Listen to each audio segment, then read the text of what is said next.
This podcast is brought to you by Hoare Chartered Accountants.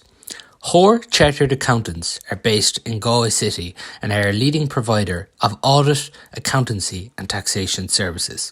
For more information, visit hoarecharteredaccountants.ie.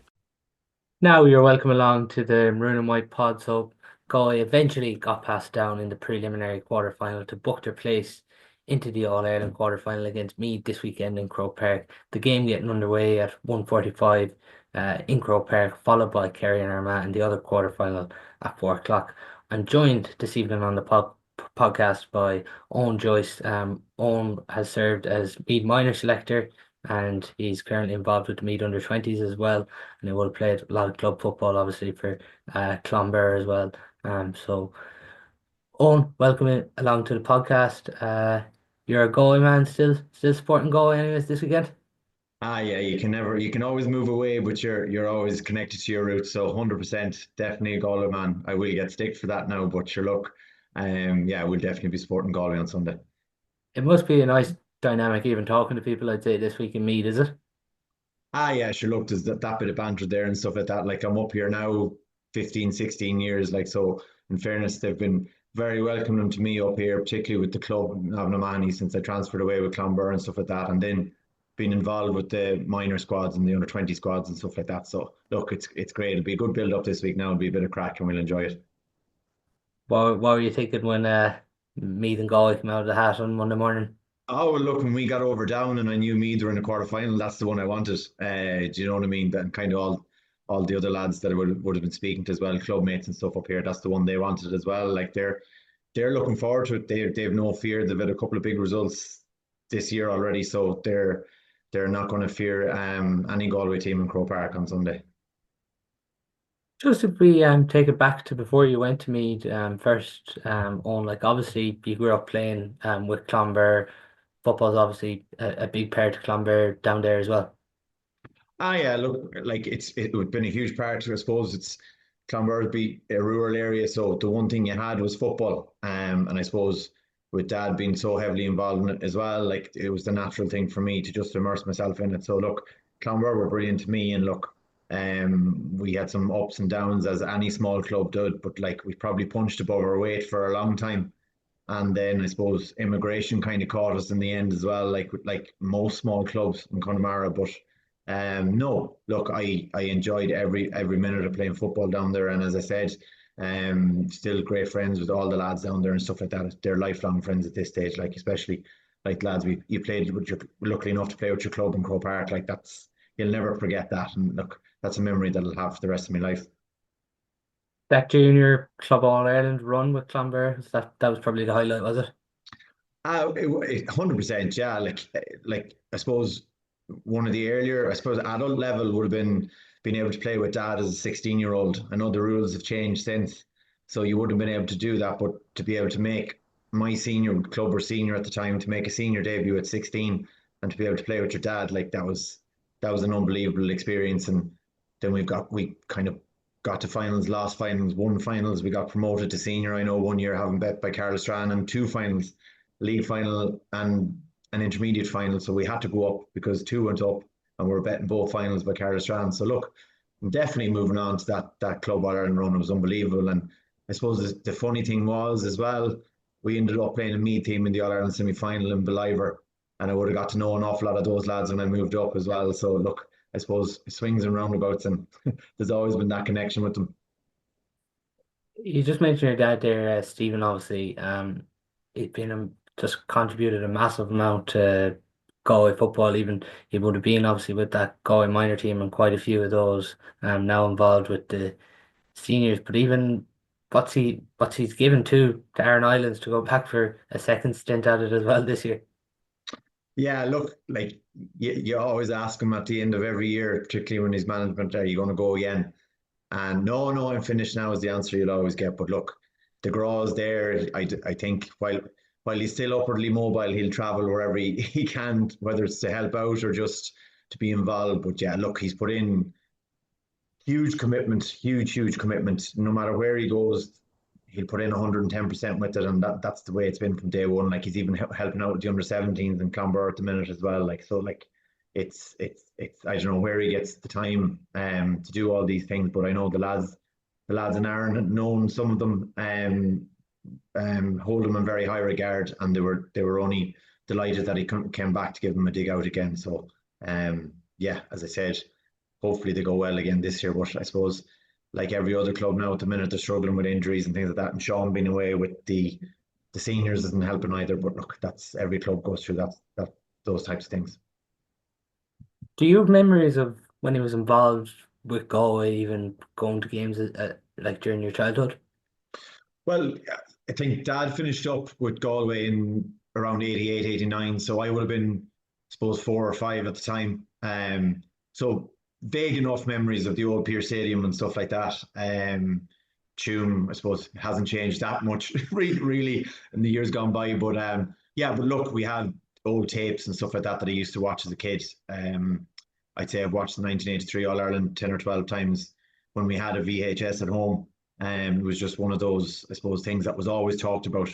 And I remember he brought me to the 25, or it would have been the 20 or 25 year kind of reunion of that, when they bring teams up to Croker Park on All Ireland final day, and like the bond that those two teams had, you'd think they'd hate each other for what happened and how it was reported in the media and that kind of stuff. But the bond that they have, and the friends that he's made from that team, it's, I suppose, that's once you leave the field, once you cross the white line, all that kind of stuff is part, which is great, and he's lifelong friends from it. But no, I suppose probably a bit too young when he finished up, but thankfully enough of a few old jerseys and a few VHSs that I might be able to turn into DVDs or something in the future. You obviously have strong memories then of when Galway and Meath met in 2001. Yeah, Dad was a selector at the time, with John O'Mahony, God rest him. Yeah, it was one of those ones, I suppose. Meath had beaten Kerry, possibly, maybe took us for granted in 2001. So I hope something similar doesn't happen as regards us taking Meath for granted, because we can see how dangerous they are when that happens. But no, it was great. I was doing Waterboy all year long with that team as well. So I was up and down the country, all over the place with them. That was the run they had in the back door as well. I was down in Ockram and beating Roscommon and Castlebar and that kind of stuff. And then the homecoming and everything else afterwards, I suppose, in 98. And well, yeah, I was 14, but I suppose when you're 17, 18, you can enjoy it that bit more with the lads and stuff. And even I would have kicked the ball around in a lot of the training sessions when there were a man down or something like that, you'd step in and stuff. So look, massive memories from those times. And even the lads now, it's gas. We've played Galway in a couple of challenges at what 220s and minors and stuff. And I come across Savo and Jaff Allen and all these lads now that are gone into management, and I'm meeting them again, and it's nice to have those memories with them as well as a young teenager growing up. You mentioned there being Waterboy in '01 when your father Stephen was a selector. Is there any, I suppose, overriding memory that you have from that '01, even in the aftermath or the returning to go or throughout the year? Yeah, like I think the biggest one for me was, I know, having been bet by Roscommon and then they drew them again in the back door in Castlebar. I'll never forget the atmosphere that was down there, and just that, I suppose that was the first time I ever really saw a ruthless, or experienced a ruthless atmosphere in a dressing room before a game. Um, it was just something completely different to what I'd experienced before. Just that calmness, and I think it was just delighted to get a second crack at the whip, and knowing full well that if they performed, they'd get the win. Um, so that was definitely one, and the atmosphere in Castlebar that day was something incredible.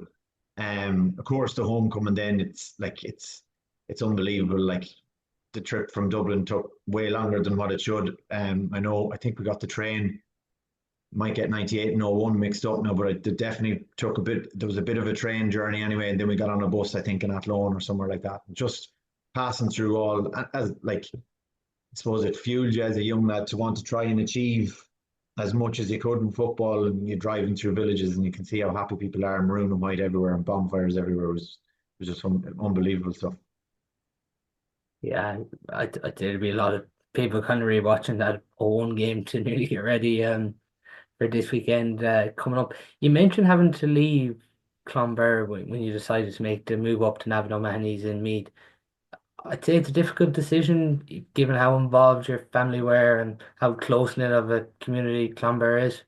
Yeah, look, like I suppose my teaching career took me up to me. There was kind of I went back and I did a postgraduate in education in teaching in Mary I, and thankfully I was offered a position in Trim, and I took it, and I've been there since. It's amazing. I was 16, 17 years fly by. Um, but look, I was traveling up and down for a long time. I'd say probably 9 or 10 years of those 16 or 17, you were hitting the road on a Friday. I suppose I get slagged for this now because our days are so long as teachers, but leaving at 3 o'clock to head down for training, like, and training Friday, Sunday, or a game maybe Friday, Sunday, and then back up on the Sunday. You would have done that for years. And then when we had that successful run, you might, thankfully enough, we trained in Loch George midweek for just kind of lads who were traveling down from Dublin and stuff. So you would have done that midweek as well. But it wasn't a chore. It was something that was you enjoyed and wanted to do. And I suppose when things are going well and the club is, I suppose, being not successful as such, but I suppose being competitive is the word I'm looking for. It's all worth it. I suppose there came a point then where I suppose I felt I kind of given all I could as regards commitment to travel up and down, and then I suppose getting involved in coaching and stuff up here was taking up a lot of time as well. And then O'Mahony's had been very good to me as regards allowing me to train midweek without putting really much pressure on me to transfer and stuff like that. So I kind of always felt that I might want to try and give them 3 or 4 good years while it was still in the legs and stuff like that. So, and then family commitments and all that kind of stuff, and just personal life and all that, things change. And so I just felt it was the right time to, and look, it wasn't a decision you take easy. And I know all of the lads who would have been kind of in the same boat from our club, it was the same because the club treated us so well and still do. And still do. But yeah, it just came a time, I suppose. How big for Clonbur is it when you get a player onto a county panel, even when you've had the Kynes, Allen and Declan, and I know even Oisin Canny would have played Galway underage, but when you get players onto underage panels for such a small club, how big is that? Oh, it's huge. It's huge, huge. Like you're just held in such high esteem, and the respect that's there for anyone from our club that would have played any level of county. It's just the club would be so proud of you. And sure, playing with Declan at home, well deserved his position on that Galway panel. And look, you could see the younger kids aspiring and always wanted to be with Declan and hanging around with him. And even when he kicked the ball around with him, maybe before or after training, when we were training, it meant so much. I suppose when you come from such a small area, everybody knows you. So then when you go in with Galway, you're a superstar, and rightly so. Like it's a huge commitment, and I like you can see it firsthand. These lads, they give everything for that jersey. Like, and the time they put in is unbelievable, and just to get some acclaim back, and like I'm sure it did put a smile on anyone, on all the lads' faces that were involved in county squads. Just how happy it made each young boy and girl in the club when they got to kick a ball around with them over the pitch or go to watch them play or anything like that. So yeah, it's massive for a club. How has your experience been up in Meath since playing with Navan O'Mahony's? Yeah, different. I suppose you've you're unknown for a while, and you get away with maybe not being known and being.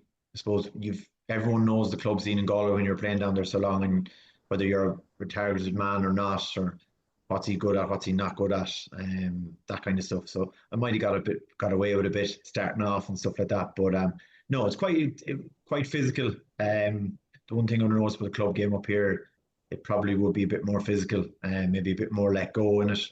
And I think there was actually a directive given not long after I transferred. They had a subcommittee to kind of have a look at the club game up here, and they felt that it was getting a bit too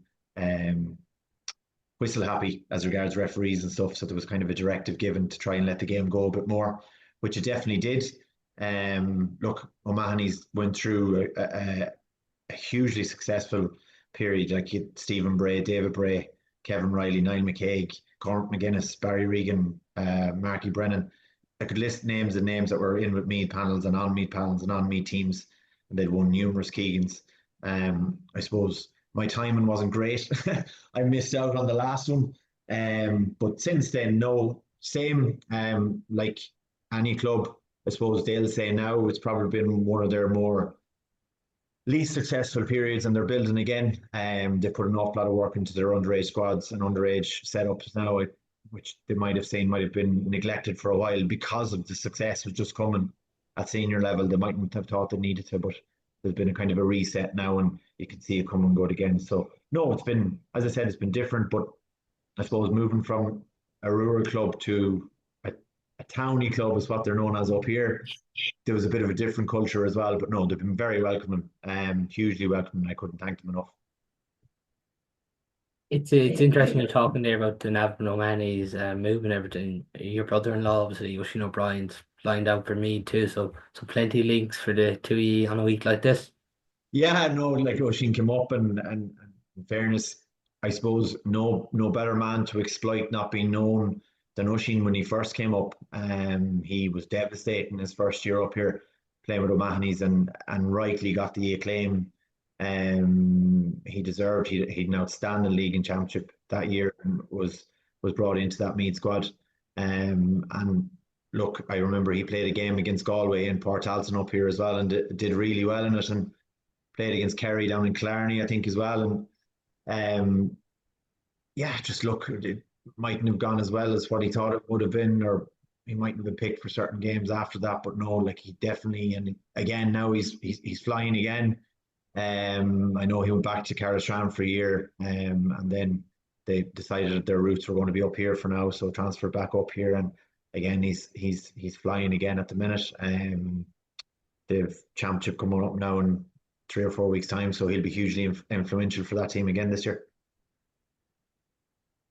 And just for yourself, obviously, then on before we look ahead to the game, like yeah, as I mentioned from the outset, you've worked with the minors in Meath, and you were obviously part of the Meath under 20 management team this year, narrowly beaten by Loud in the Leinster final. So you've dug your heels into coaching Meath setups straight away since you've moved up. Yeah, look, I suppose it's just building on what I was doing at home. I was lucky enough to get involved with a couple of the Ted Webb squads and stuff like that down in Galway when I was down there as well, and got the opportunity to kind of cut my teeth a little bit down there. And yeah, just luckily enough, Carl O'Brick, the Meath minor, well, he was Meath under 16 manager at the time, gave me a ring out of the blue, and haven't looked back since. And it's been thoroughly enjoyable. I suppose like everything when you're successful, or it's that bit easier. But no, there's been a huge shift, I suppose, in the coaching or the application of coaching in Meath, particularly at underage level. There's been a huge emphasis put on getting their underage systems right, whether it be tactical, mental, physical. They've invested heavily now in fairness in that, and I suppose the sign is in the labour with this team that's coming through. I think you've a Meath squad there now that's quite young, bar I suppose Donald Keoghan and Brian Menton, that probably have no fear. They've competed at the highest level. They're mixing it with the big boys at minor and under 20 level now consistently. So I think a team that plays with no fear is a dangerous one. Just with that, you mentioned Ted Webb, being involved with Galway. Is there anyone on that Ted Webb who's now playing with seniors? Or? When I go back, I suppose when you look back, I know I kind of went in with Dad, helped out with Dad, and Dad at the minors as well. So you were looking in those 3 to 4 years leading up to that, you would have had John Maher, Keane Darcy, Rob Finnerty, Sean McKern is that age, kind of that era. Yeah. Those are the lads that would have been there thereabouts, and I suppose, yeah, look, it's great to see that squad. I know we got to an All-Ireland final that year. Clifford did his magic in Croke Park, but look, those lads have developed so much since then. So it's great to see it. Just from the weekend on, Galway down, Galway just getting over the line, 321 to 226, winners up in Nori. Um, at half time, I think as Galway fans, we were feeling pretty good. The position we were in and the way we started and everything, but Down just getting rip roaring back into that game, like 116 to 1-6 up at half time, and then Down just coming back at us and throwing the kitchen sink at Galway, but just getting over the line. What did you think of the weekend just gone by? Look, I watched the game and I listened to Porrick's interview after, and look, like it wasn't a bad performance by any stretch of the imagination. I suppose momentum now is huge with the new rules, and we've seen that even at the under 20 championship this year. If once you get your foot on the throat of the team, it's so hard for a team to get out of there. Like the squeeze that they put on our on Galway's kickouts at the weekend. Once one goes wrong and the second one goes wrong, it's nearly not saying panic sets in, but it's so difficult to get one away now. Teams can just push up and gamble and put a squeeze on you. And I suppose with the new 2 point arc as well, like those leads don't mean anything anymore. Your whole mindset at half time when you're 8, 10 points up anymore has to isn't, geez, I think this game is over. We could win it by 15 or 16. You know what's coming in the second half. Like you know you can't slip into a lull and just step back and defend because you'd be picked off. But I think there was great composure to show them. And Down came out. I think they got it back to 4 or even 3, and then Galway went up the other end and worked some incredible scores against that breeze and under the pressure they were under, and like they just each of them stood up to a man. So no, look, it was you're going to have these performances, particularly when you're playing week to week to week to week. It takes its toll. But I think what we've learned from Galway over the last 3 or 4 weeks, whether it be from the Derry game, the Armagh game, or the Down game, they'll consistently play until the hooter goes. And regardless, 10 points up, 10 points down, they have a belief, they have an inner belief, which is an unbelievable thing to have going into Croke Park next Sunday. Even look at the moments from the weekend. Shane really sharp in the first half, really looked back to his best, and even the way Tomo came on and finished that goal, and Matthew Thompson's man of the match performance as well. Yeah, look at like Matthew Thompson has taken the championship by storm. He's such an incredibly gifted footballer, and I suppose the role he's playing is so important nowadays that you've the likes of Rob and Shane inside absolutely flying this year. And as you said, Shane looks like he's coming back to his best, and hopefully that shoulder injury isn't as bad as first feared. But when those boys inside know that there's a player like that can put a ball on a sixpence for you, your movement inside becomes so much easier. And in fairness, Matthew Thompson plays with his head up, and what an unbelievable player to have out around in the middle of the field to pick out passes like that when you're an inside forward. Like the foot pass he played for Shane's goal against Down the last day, like there wouldn't be many in the country that have picked that out at that speed, and just to put it on his lap, it's incredible for a 20-year-old. But it's great to see. I suppose naturally enough, the talk is from Galway's forwards point of view is Shane Walsh, Damien Comer. Rob is now, I suppose, your go-to man inside as well. So it's great to see the like of Matthew Thompson there, and you've Keen Darcy playing excellent out there, John Maher, Tomo coming in making an impact. But all these lads that are coming in, Daniel coming in making an impact, Keen Hearn starting the last day, like it's huge. The panel depth is incredible. Just with that from the weekend, this is going to be Galway's third week on the trot. Do you see that playing a factor this weekend? It probably will, but the one thing that Galway have is this panel depth. Now, look at you're hoping that the injuries they have cleared and aren't as bad as first feared. If there's game time in Damien Comer, if all these things align, then it should be okay. I think the one thing Galway have over Meath, and I think it's a little bit of talk up here as well, is their experience in Croke Park and winning big games in Croke Park. I think the one question mark over this Meath team, they've got some big performances, but not in Croke Park. And I think that's a big hurdle for them, mental hurdle to get over this weekend. I suppose the one performance they look back on this year that they left behind them was the Louth game. And whether it was coincidence or not that was in Croke Park, I do not know. But the one thing I suppose that those Meath players kind of need to banish now at this stage is to put a performance together in Croke Park and get a big win. What are you expecting from Meath this weekend? Sorry, Paul, would you say that again? What are you expecting from Meath this weekend? Oh, Obviously, like beating Dublin and Kerry is just being the thing I've seen probably looking at Meath this year for someone who wouldn't be massively over familiar with their whole starting 15 is how has Robbie Brennan accelerated this so quickly? I think, in fairness to Robbie, he opened the net when he came in, and they looked at a huge amount of players, and I mean he sifted through probably the guts of 70 to 80 players.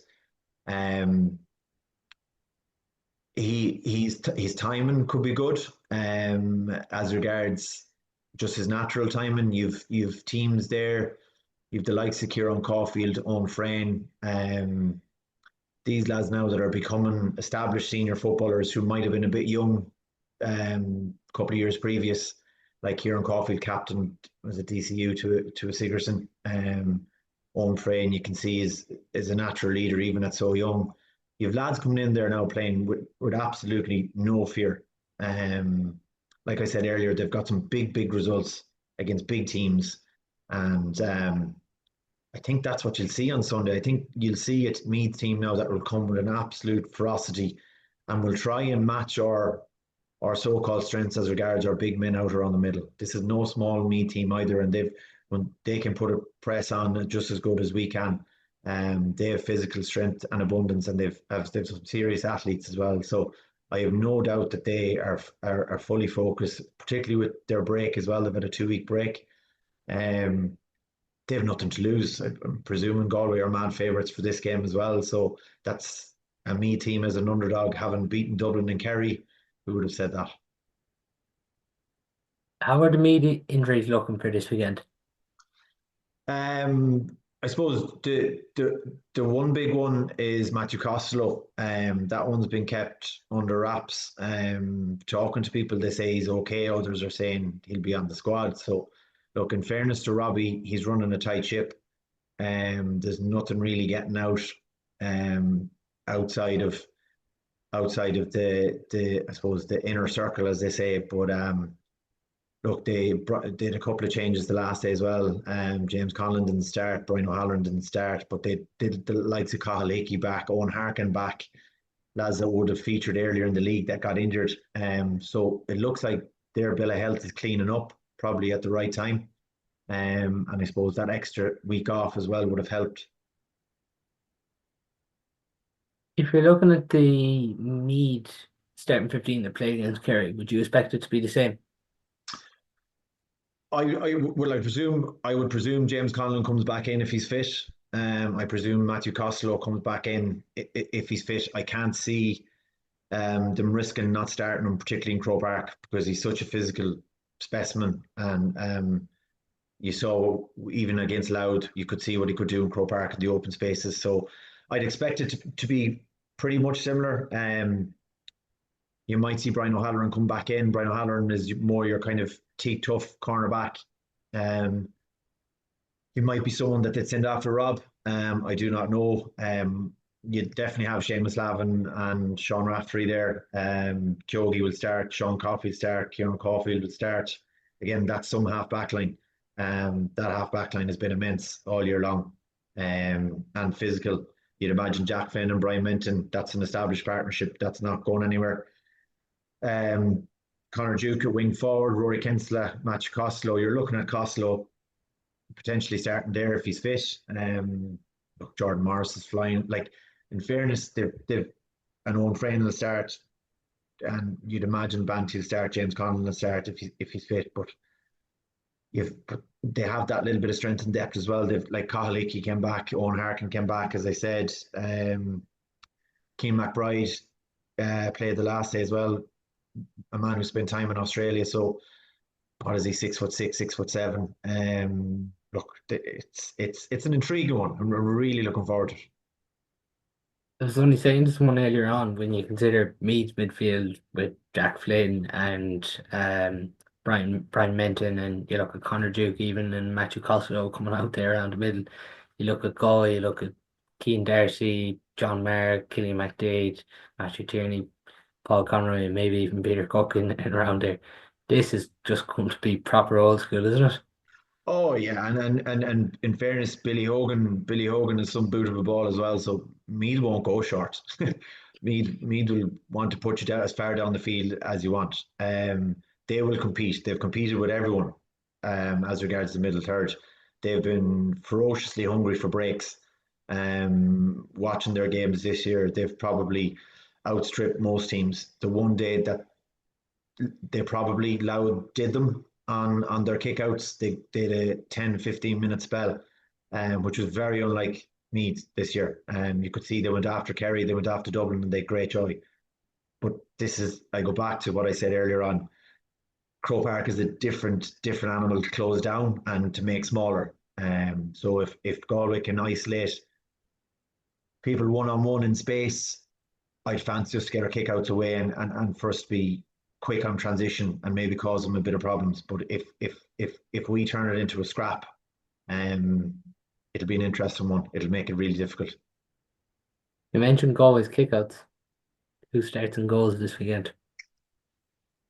Look, I've had this argument myself with friends and family and fall out with my sister over it and everything after the down game at the weekend. Like, who do you blame? Like, I have no idea. It like Galway's kick out strategy looks to isolate our big men and just kick it out to them. I think anytime we've tried to go short, we've been in trouble. You saw poor Connor the last day. He tried to pick a couple short, might have been picked off. Or sorry, Connor Gleeson as well as this new kick out where he kicks it to himself. Do you know, like there's been calamity, what people would say calamity moments from both. Have they been, I suppose, scapegoated when your kickouts aren't going well? Is it always the keeper's fault? I don't know. Has the movement stopped maybe when pressure has come on out the field? Unless you analyse the videos, I have no idea. Potentially, you might go back to Conor Gleeson because of his longer kickouts in Croke Park, gets you further down the field. You see when Began plays there and goes long, when Patton plays there and goes long, it just gets you out and you're up the field, and I suppose you've less running to do in such a big pitch. But I'm sure Porrick will have a better answer than me. An interesting one, isn't it? Because Conor Gleeson has stepped up for Galway in big moments, and then you've kind of given Conor Flaherty the last two games, and plus the New York game at the start. You're sort of thinking for Conor Flaherty's long-term development as an inter-county keeper is these are the games he needs to play, but then you can trust Conor Gleeson in these moments too. Yeah, look, like Conor Gleeson has huge experience now at this stage. Like he's what we all thought was Galway's shoe in number one. Like played an All Ireland final last year. Like did nothing wrong.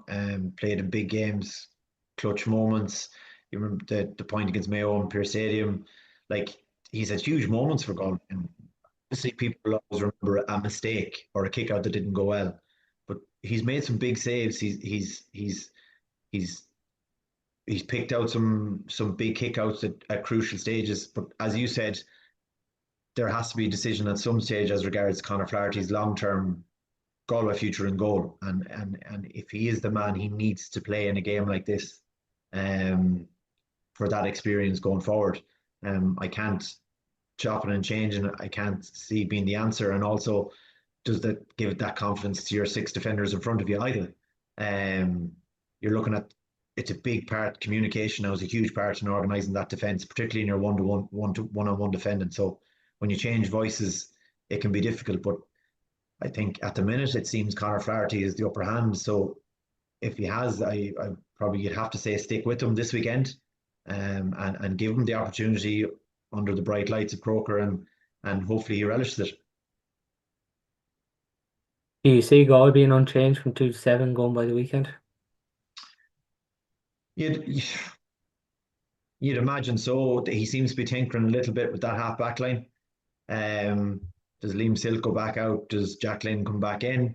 Does Keane Hernan miss out? There seems to be a little, I suppose, talking to people, the half back line seems to be not being blamed, but I suppose being questioned for some openness in our defence, I suppose, at times, particularly when we try and press and it goes over the press. No, I thought it was a lot better against Down at the weekend. I think we got caught maybe once when we went in over the top of us. Something that can be fixed during the week, but I'd imagine there wouldn't be wholesale changes. But possibly maybe one change the half back line. Yeah, in fairness, Hernan played really well there, and even Daniel Flaherty, like he's just been doing all year, coming in, making an impact around around the Yeah, and middle. that's I suppose the thing with sorry, just with Daniel Flaherty, I suppose the impact he is making is that to his detriment. He comes on for those 15-20 minute cameos and he does exceptionally well. So are you looking for that impact off the bench, or at this stage does he deserve his run from the start? I suppose no one wants to be the impact player you want to start, and I suppose Daniel would be chomping at the bit to get a run. But I suppose that's the decision management need to make. Particularly, I suppose your bench now is going to be crucial this Sunday. It's going to be warm again by all accounts. Crow Park's a huge pitch. We've played 3 or 4 weeks in a row now at this stage, so you're going to need that fresh impact as well. Around the middle, Owen is very interesting here. You look from, I suppose, 8 to 12 from the down game. Paul Conroy, John Maher, Keane Darcy, Matthew Tierney, Killian McDade. Is the big decision this weekend Peter Croker, Paul Conroy? Potentially so, yeah, potentially so. I still think he'll go Paul. Paul is I suppose, that big game experience. Um, you'll have two wily operators in Brian Menton now and Paul Conroy probably up against each other. So possibly Paul might be okay athletically against Brian Menton. Um, so I think he'll go Paul, your 2 point shooter as well in Crow Park. I know Cookie has some boot as well, but just I think the big game experience, I think you might see Paul start and Peter Cook come in. Yeah, and obviously you'd expect the inside line to be unchanged with Rob, Shane, and Matthew Thompson there. From a me defensively perspective, who do you see them matching up on who when it comes to their defense this weekend? Yeah, it's a tough one. I potentially see Sean Rafferty going after Shane. Um, he would be your probably most maybe your most athletic, physical full back who might be able to match Shane physically. I wouldn't see Seamus Lavin having the pace to go after him. Now I know Ronan Ryan was named the cornerback the last day. If Brian O'Halloran is fit, I think he will start and he'll probably pick up Rob. Um, now I the way Matthew Thompson plays, he comes out the pitch a bit. I can't see them sending Seamus Lavin after him. Potentially, I possibly see Kieran Caulfield going after him. He has that much of an influence around the pitch that I think Meath potentially might send Kieran Caulfield after him and might want Matthew going the other way, chasing him more so.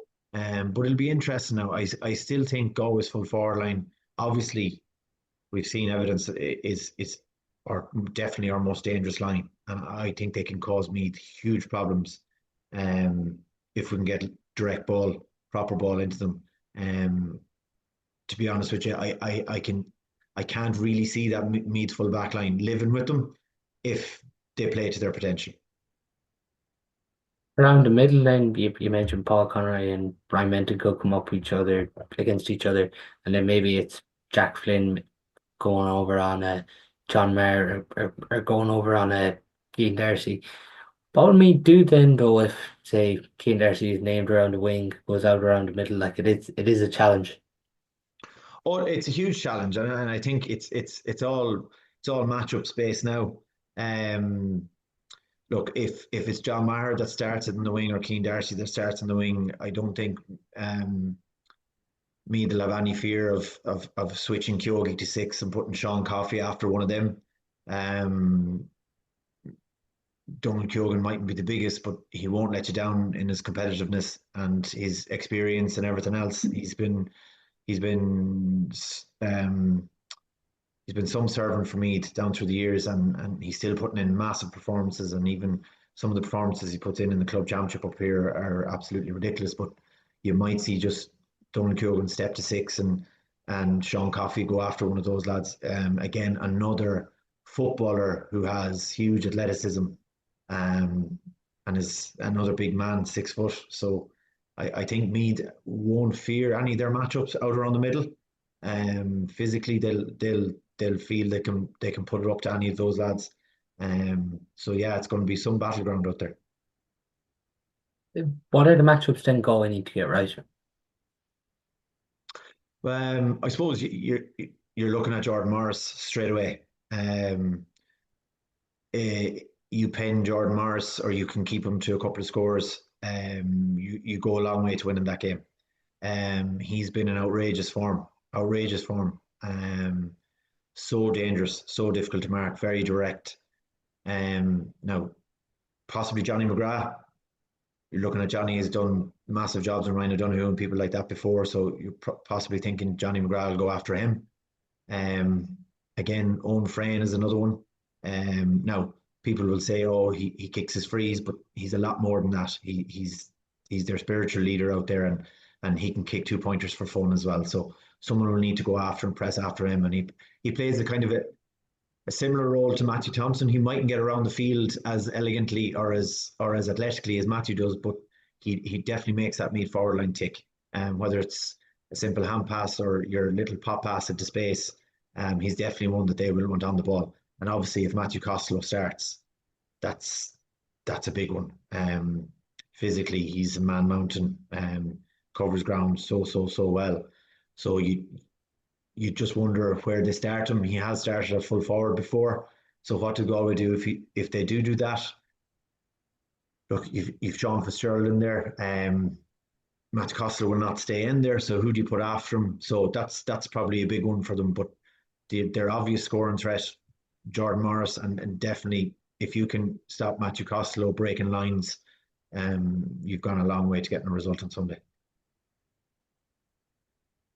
Just with that, do you think it's important for Galway to issue a statement? Because I think up to now, we've probably got out of jail against Derry, and the Armagh down game have been probably a mix of the good and bad when you look at it in overall context. Do you think arriving into Croke Park this weekend now, it's important for Galway to arrive? I'm not too sure about making a statement. Unfortunately, when you're in when you don't finish top of your group, obviously you're the attritional basis of it. You're out every week. I think Galway will be happy enough to get through Meath on Sunday, whether it's 1, 2, 3, 4, or whatever it might be, and just have that extra couple of weeks to prepare for an All Ireland semi final. I think you look at like Donegal's response to being out on Saturday. I think they'll be happy enough just to get through Monaghan and let bodies rest. I think Porrick and the management team will be looking at something similar. Would us as supporters love Galway to go out and put on an emphatic performance? Obviously, yeah. And look, I think there's one coming. Um, so it mightn't be against Meath this week, but if we do get over Meath, I think there is a bigger performance coming. I think we're building momentum now at this stage. But for me, it doesn't necessarily have to be this Sunday that we get it. I think as a group, they'll be happy to get out of Croke Park on Sunday evening and sit down and watch the Armagh Kerry game, knowing they're in Ireland semi final and they can rest up for a few days. Does the experience that Galway have had in these games in an All Ireland series, even because I know it's Meath first quarter final in 15 years, does that count this weekend? Oh, massively. I think it has to. It has to. Um, like Meath's last memory of Croke Park is the Louth game. And look, they're going to use that as motivation. They're going to want to put that right. But as you said, this is an All Ireland quarter final. This is Galway as All Ireland runners up who've competed in a couple of All Irelands in the last few years. Like it's a bigger step up. Like I think we'll all say Dublin underestimated Meath, Kerry underestimated Meath. Now Meath will say, no, we bet what was on the field in front of us, which is rightly so, and so they did. And and they put in two unbelievable performances. But I think there will be that pressure there. This is a huge, huge, huge game. The Kerry game was a free hit. They were through. Um, the Dublin game, I suppose, was the big one for them. And then, but you could see after that high, there came the low. So just the question over this Meath team now is, can they put back to back big performances and get over Galway on Sunday? How do you see it going on? I think Galway win. Look, as the week goes on, I'm getting more and more worried, probably because I'm listening to all my Meath friends up here telling me different. But no, I think the big game experience, I think shades it first. Meath are on a high, no doubt about it, and they'll come into Croke Park all guns blazing with zero fear. I think if Galway start asking them questions, I think we could see difficulties in that Meath setup. I'm happy enough to say Galway by 2 or 3. And after the heartache of last year, it'd just be absolutely massive for this team to get back into the last four, considering everything that's been thrown at them this year. Oh, look, it's huge. These lads, like, they haven't left us as supporters wanting for anything. Okay, they would have been disappointed with some performances and stuff like that. But like, look at, they've been within a kick of a ball of everybody. Um, okay, things aren't going as well this year maybe as everyone remembers the Dublin game last year, the Donegal game, and possibly if Rob hadn't gone off injured last year in the All Ireland final, we could be All Ireland champions. And but you could put ifs, buts, and maybes. But for this group to get back to an All Ireland quarter final after the group that they were in, now they've put like that will test any team to go to play Armagh, to go to Derry, to go up to Newry, like they're massive. They're massive games week on week on week. And look, with the injuries they've had, Shane only coming back really now, Damien we haven't seen. You've younger lads now stepping up. You've the likes of Keane Darcy, John Maher playing out of their skin. It's great to see. Like it's not just the Shane and Damien show, as a lot of people of outside of Galway might have seen it before, but like you've Rob Finnerty there now, like you've the lads, you've Johnny McGrath at the back there, you've Sean McKern does nothing nothing wrong when he comes in. Sean Fitzgerald, all these lads are all stepping up, and look, it'll be huge for the group to get back to an Ireland semi-final. Finally, Owen, do you expect to see Damien at some stage during the weekend? You'd imagine so. Like I'm hoping it was something similar Dublin did with Con at the weekend. I'm hoping they just wanted an extra week from. I know it looked at one stage in the down game the last day we might need him in the second half, but we seemed to control or wrestle back control maybe.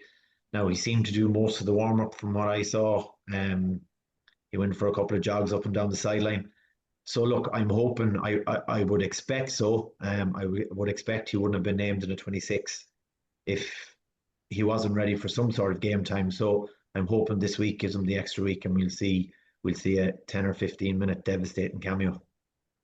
And who are your four semi-finalists? 4 semi-finalists for me. Galway. I think Dublin will beat Tyrone. I'm going to throw a spanner in the works maybe here, and I think Monaghan might take Donegal.